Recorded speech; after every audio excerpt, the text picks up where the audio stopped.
કુરુક્ષેત્રની યુદ્ધ ભૂમિનું નિરીક્ષણ કરાવી રહ્યા છે. અને આ પ્રસંગ અંતર્ગત સંજય ધૃતરાષ્ટ્રને એ કહી રહ્યા છે કે અર્જુનના કહેવાથી ભગવાન શ્રી કૃષ્ણએ પોતાનો રથ, જેના એ સારથી છે, આ રથને બંને સેનાઓની મધ્યમાં સ્થિત કર્યો. તો ભગવાન કુરુક્ષેત્રની યુદ્ધ ભૂમિમાં રથને સ્થિત કરી અને અર્જુનને એક શબ્દ દ્વારા સામેની સેનાનો સંકેત કરી રહ્યા છે કે અર્જુન, આ યુદ્ધ ભૂમિમાં ઉપસ્થિત થયેલા કુરુઓને જો.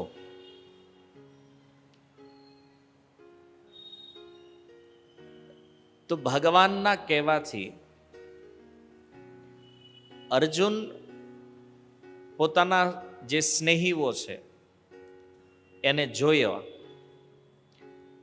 તો જેવી અર્જુનની નજર સ્નેહીઓ પ્રતિ ગઈ તો એને કોણ કોણ દેખાણું, એનું વર્ણન આ શ્લોકની અંદર થયું છે. તો પૂર્વ શ્લોકમાં આપણે જોયું કે અર્જુનને પાર્થ સંબોધન ભગવાને આપ્યું છે, જે અર્જુનના ભગવાન શ્રી કૃષ્ણના નિકટ સંબંધને દર્શાવવા વાળું છે. હવે અર્જુન ભગવાનના સંબંધી પણ છે, ભક્ત પણ છે. તો અર્જુનનો મોહ ભગવાન કૃષ્ણમાં હોવો જોઈએ. સંબંધ ભગવાન સાથે છે, પણ અર્જુનનો મોહ કૌરવોમાં છે. શીલ પ્રભુપાદ કહે છે કે ભક્તોએ ભક્તિમાં આ સાવધાની રાખવી જરૂરી છે. મોહ તો છે અંદર, પણ આ મોહને ક્યાં લગાડવાનો છે એની આ પૂર્વ ભૂમિકા તૈયાર થઈ રહી છે. તો આ શ્લોકની અંદર આ સંબંધને પ્રસ્તુત કરતી એક સુંદર વાત સંજય ધૃતરાષ્ટ્રને કરે છે કે અર્જુને ભગવાન શ્રી કૃષ્ણને કેવલ એટલું કીધું કે તમે મારા રથને બંને સેનાઓની મધ્યમાં સ્થિત કરો, સેનયોર ઉભયોર મધ્યે. અને ભગવાને આજ્ઞા પાલન કરી. તો રથને ક્યાં જઈને ઉભો રાખ્યો? ભીષ્મ દ્રોણ પ્રમુખતઃ સર્વેશામ ચ મહિક્ષિતામ. જ્યાં ભીષ્મ અને દ્રોણ બંને ઊભા છે અને બીજા પ્રમુખ યોદ્ધાઓ જ્યાં ઊભા છે ત્યાં ભગવાને રથને સ્થિત કર્યો છે.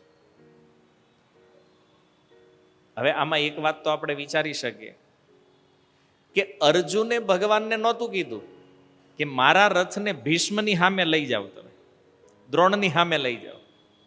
અર્જુને ખાલી એટલું કીધું તું રથને બે સેનાઓની મધ્ય લઈ જાઓ. ક્યાં લઈ જવાનો છે? ડેસ્ટિનેશન નથી, મધ્યમાં લઈ જાઓ. પણ ભગવાને બહુ ચતુરાઈપૂર્વક આ રથને ભીષ્મ અને દ્રોણની સામે ઉભો રાખ્યો છે. તો ભગવાન શ્રી કૃષ્ણ અર્જુનના પ્રત્યેક કાર્યકલાપથી આપણને સમજાવે છે, ન કેવલ શ્લોકથી. શ્લોકો તો ગીતાની અંદર છે, પણ ભગવાન શ્રી કૃષ્ણનો જે વ્યવહાર છે, આ વ્યવહારથી ભગવાન આપણને સમજાવી રહ્યા છે. અને જો આ બહુ સુંદર માર્મિક વાતો છે ભગવદ્ ગીતાની. ઘણીવાર લોકોને એવું લાગે પહેલા અધ્યાયમાં શું છે, પહેલા અધ્યાયમાં ઘણું બધું છે. જે હવે આટલા શ્લોકો સાંભળ્યા પછી તમને સમજાતું હશે કે આ ભગવદ્ ગીતા કેટલો મહત્વપૂર્ણ ગ્રંથ છે. હે ને? તો જે વ્યવહાર ભગવાન શ્રી કૃષ્ણએ અર્જુન સાથે કર્યો છે, તો એનાથી આપણને સમજાય ને કે ભગવાનનો ભક્ત સાથેનો વ્યવહાર કેવો છે. તો ભગવાન આપણને અર્જુનના માધ્યમથી શિક્ષા આપી રહ્યા છે. અને એક વાત એ પણ અહીંયા ક્લિયર છે કે જો ભગવાનના ભક્ત બનશું તો ભગવાન સાથે સંબંધ બનશે, અને ભગવાન સાથે સંબંધ બન્યો તો આપણે પણ ભગવાનના સંબંધી બની જશું. તો હવે પ્રશ્ન એ છે કે સંબંધી તો એટલા બધા છે આપણા સંસારમાં, આવે છે ને જાય છે. ભગવાનના સંબંધી શા માટે બનવું જરૂરી છે? એમાં શું ફાયદો છે ભગવાનના સંબંધી બનવામાં? તો આની સુંદર શિક્ષા આ શ્લોકની અંદર આપણે આજે સમજવાની છે. તો સંજય ધૃતરાષ્ટ્રને આ આખું ચિત્ર બતાવી રહ્યા છે કે અર્જુનના કહેવાથી ભગવાને રથને ભીષ્મ અને દ્રોણની સામે ઊભો રાખ્યો છે.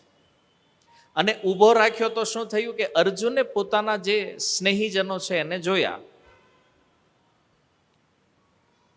તો જો જીવનનું વાસ્તવિક યુદ્ધ જે છે એ પોતાના સૌથી નજીકના જે પ્રમુખ તત્વો છે એની સાથે છે.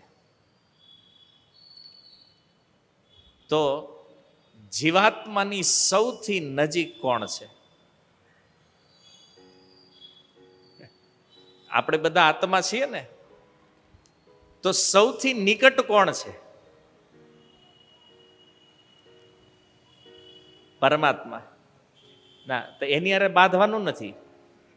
મેં પહેલા કીધું એની હારે સંબંધ જોડવાનો છે. એની હારે તો આપણે વાસ્તવિક રિલેશન બનાવવાનું છે.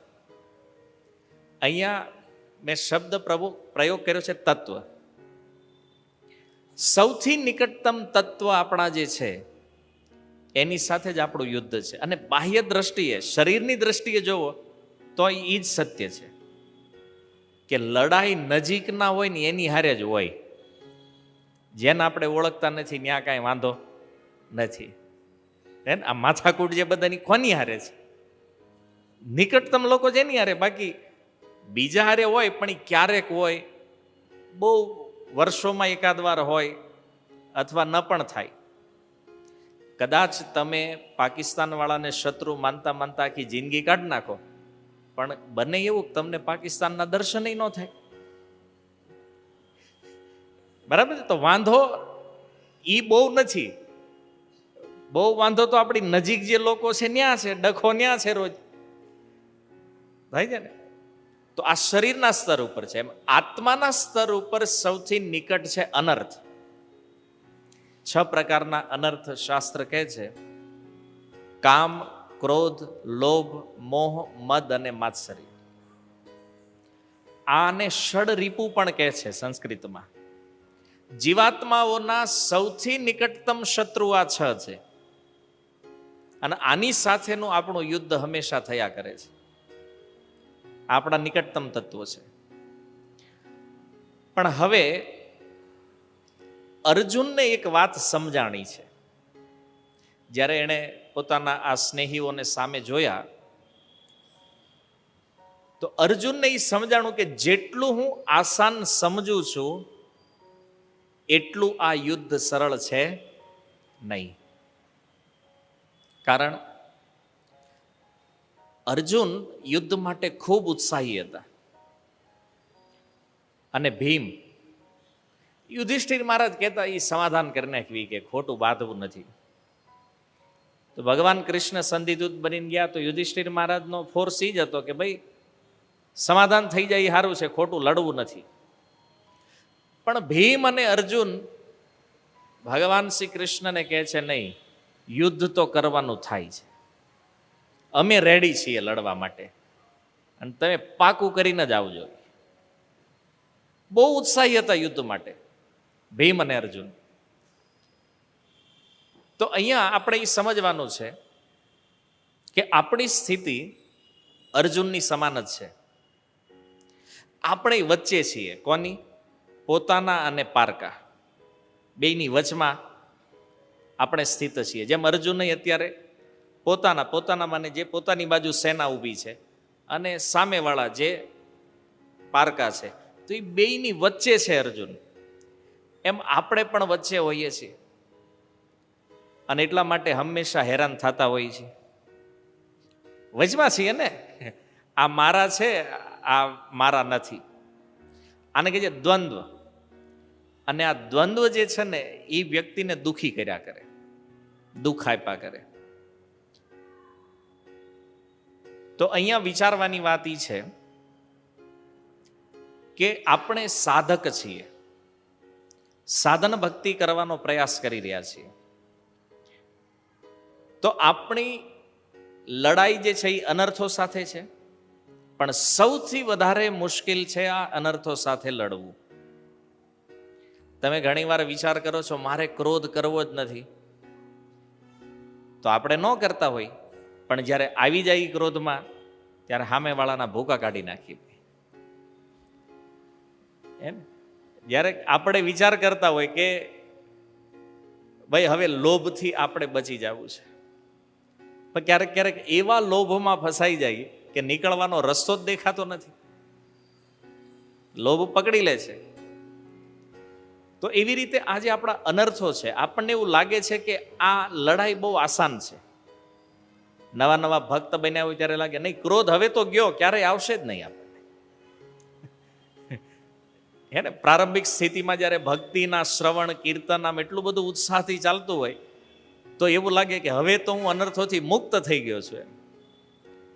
પણ જ્યારે એ અનર્થ એટેક કરે ત્યારે ખબર પડે કે ઓહો, જેટલું આસાન હું માનું છું એટલું સરળ છે નહીં.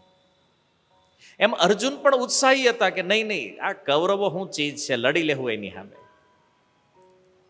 પણ આજે અર્જુનને યુદ્ધ કઠિન લાગે છે, રિયાલિટી જ્યારે સામે આવી ત્યારે. એમ આપણે જ્યારે સાંભળતા હોઈએ એ સમયમાં આપણી સ્થિતિ હોય કે આ બધું અઘરું નથી, બધું કંટ્રોલ થઈ જાય રેડી આપણીથી, વાંધો નહીં. પણ જ્યારે અનર્થોની રિયલ પોઝિશન સામે આવે છે ત્યારે આપણે હથિયાર હેઠા મૂકી દઈએ છીએ, મુકાઈ જાય છે. આ સ્થિતિ છે કે નથી? આપણે મધ્યમાં સ્થિત છીએ. કારણ શું છે? કે બહારી વસ્તુઓથી લડવું બહુ આસાન છે. બહારી વસ્તુ એટલે જે શરીરથી બહાર છે, પછી કોઈ પણ વસ્તુ કે વ્યક્તિ છે એનાથી લડવું બહુ સરળ છે. પણ આંતરિક શત્રુઓ જે છે આપણા, આનાથી લડવું બહુ અઘરું છે. કદાચ આજીવન આપણે હંમેશા લડાઈ કરતા રહીએ છીએ, છતાં અનર્થો ઉપર વિજય પ્રાપ્ત કરી શકતા નથી. અને હરેક સમયે આપણને રિઝલ્ટ એવું લાગે છે કે આપણે જ હથિયાર હેઠા મૂકવા પડે છે. આવું થાય છે. તો આનું કારણ શું છે? આનું કારણ છે આસક્તિ, એટેચમેન્ટ. આસક્તિ એટલે શું? તો જો ભગવાન શ્રી કૃષ્ણએ અર્જુનના રથને ભીષ્મ અને દ્રોણની સામે ઉભો રાખ્યો છે, આનાથી ભગવાન બે પ્રકારની આસક્તિઓનું વર્ણન કરે છે. કારણ કે ભગવાનને ખબર હતી કે અર્જુનને મોહિત કરવા માટે એની આસક્તિ જાગવી જરૂરી છે. અને આસક્તિ હોય એટલે વ્યક્તિ મોહિત થઈ જાય. તો ભગવાન આ રથને ભીષ્મ અને દ્રોણની સામે લઈને ગયા છે. બહુ ચતુરાઈથી વિચાર કર્યો છે ભગવાને. ભીષ્મની સામે લઈ જવાનું કારણ છે પારિવારિક આસક્તિ, પરિવારનો જે સંબંધ પિતામહ ભીષ્મ અને અર્જુન વચ્ચે છે. અને દ્રોણાચાર્ય સામે રથને ઉભો રાખવાનો અર્થ છે દેહ અને કલાની આસક્તિ. એટલે ભગવાને આ બેયને ચોઈસ કર્યા, એની સામે રથ ઉભો રાખ્યો. પારિવારિક આસક્તિ શું છે? આચાર્યો કહે છે કે આ પારિવારિક આસક્તિ જે છે ને આ બહુ ઊંડી હોય. તમે પોતે તમારી અંદર નજર કરો ને તોય પકડાય નહીં, એટલી ઊંડી છે. અર્જુન માટે પણ અને આપણા માટે પણ, બંને માટે આ છે. તો જેવા ભીષ્મને જોવે છે તો અર્જુનની પારિવારિક આસક્તિ જે બહુ ઊંડે પડી હતી ને એને ભગવાને ખેંચીને બહાર કાઢી. ભીષ્મને જોતા ભગવાનને ખબર છે અર્જુનના મનમાં એ વિચાર આવશે કે આ ઈ દાદા છે જેની સામે હું ક્યારેય હથિયાર ઉઠાવી શકું નહીં, જેના ખોળામાં રમીને મોટો થયો છું, જેણે મારું પોષણ કર્યું છે, એની હારે કેવી રીતે યુદ્ધ કરવું? આ પારિવારિક એટેચમેન્ટ છે. અને ભક્તિની અંદર આ બહુ ખતરનાક છે. કેમ? કારણ કે પરિવારમાંથી કોઈ ના પાડતું હોય કે ભાઈ ભક્તિ ન કરાય, ભજન ન કરાય, તો પછી વ્યક્તિ વિચાર કરે કે નહીં, બાપા ના પાડે છે એટલે ન કરાય. કેમ? એ કે આ પિતા છે જેણે મને જન્મ આપ્યો છે, જેણે મને પાલન પોષણ કર્યું, મને મોટો કર્યો. આ વિચાર કરીને આપણે હાલો મૂકો આ માળા ને સત્સંગ ને બધું બંધ કરો. આ શું છે? પારિવારિક એટેચમેન્ટ, પરિવારની આસક્તિ. અચ્છા, બીજા સ્તર ઉપર આસક્તિઓ કેવી હોય? તો કે એક જ ફેમિલીમાંથી માની લો 2 ભક્તો આવતા હોય, તો એના મનમાં એવું થાય, નહીં, આ મારા પરિવારનો મેમ્બર છે તો મારે આની જ પાસેથી શિક્ષા લેવી જોઈએ, આનો જ સંગ કરવો જોઈએ. અને આ પારિવારિક સંબંધોના કારણે શ્રેષ્ઠ જે ભક્તો છે એનો સંગ છૂટી જાય અને બસ જે મિત્રતા ભૌતિક જીવનમાં હતી એ પાછી ભક્તિમાં આવી ગઈ. એટલે સેમ સ્થિતિમાં બનેલા રહે. અને એ પારિવારિક આકર્ષણ એટલી હદે મજબૂત થઈ ગયું હોય કે એ ભાઈ એમ કે ને કે આજ આપણે સત્સંગમાં નથી જવાનું, ઠેક તું ને જ જવાનો, આપણે રજા આવી ગયા. બસ સમજ્યા? આ પારિવારિક આસક્તિ છે. ત્રીજા સ્તર પર પારિવારિક આસક્તિ ઓર જ્યારે ઉપર વધે ભક્તિમાં, માની લો પરિવારમાંથી કોઈ વ્યક્તિ બહુ મોટી પોસ્ટ ઉપર હોય, પોઝિશન ઉપર હોય, તો પ્રભુપાદ કહે છે ઘણીવાર લોકો વિચાર કરે, નહીં, આપણા રાજ્યના ભક્ત છે, આપણા સમાજનો ભક્ત છે, તો આપણે એની હારે રહેવું જોઈએ. એવું થાય ને? આ એક ઓર ઉપરના લેવલમાં. જ્યારે ગુરુના લેવલમાં આપણે વાત કરીએ તો ઘણીવાર લોકો એવું વિચાર કરે કે આપણા ગામ બાજુના કોણ છે. જો પ્રભુપાદના શિષ્યોમાં ગુજરાતી કોણ છે, તો ન્યા વધારે દોડે કે નહીં, આપણા ગુજરાતી છે તો આપણે એની પાસે જવું જોઈએ. માની લો કોઈ મહારાષ્ટ્રથી કોઈ સંત હોય, કોઈ મહારાજ હોય, અને કોઈ મરાઠી વ્યક્તિ હોય, તો એમ વિચારે, નહીં, આ મહારાજ તો આપણી બાજુના છે, ચાલો. આ કોઈ સંગ કરવાનો ક્રાઇટેરિયા નથી, પણ આ એક પ્રકારની પારિવારિક આસક્તિનું એક વિસ્તૃત રૂપ છે. પછી મોટા લેવલ ઉપર જાય તો જોવે કે આ ભારતીય ગુરુ છે, આ વિદેશી ગુરુ છે, એવા પણ ભેદ પડવા માંડે. એટલે આ બધી જે બુદ્ધિ છે, અને ઘણીવાર ભક્ત છે ને આમાં જ અટવાઈ જાય.